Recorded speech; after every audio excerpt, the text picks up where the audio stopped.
दुसऱ्यांसाठी जगता जगता स्वतःला कुठे हरवलत का? एक सांगाल? शेवटचं स्वतःच्या आवडीचं काहीतरी कधी खाल्लं होतं? किंवा स्वतःच्या आवडीचा विचार शेवटचा कधी केला होता? आपण घरासाठी जगतो, मुलांसाठी जगतो, सगळ्या जबाबदाऱ्या अगदी नेटाने पार पाडतो. पण हे सगळं करत असतानाच आरशात दिसणाऱ्या त्या व्यक्तीला विसरूनच जातो. दुसऱ्यांना खुश ठेवण्याच्या नादात स्वतःचा आनंद हरवू नका. तुम्ही आज फक्त 5 मिनिटं स्वतःसाठी काढा.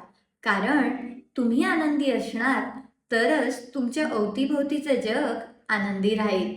स्वतःवर प्रेम करायला शिका.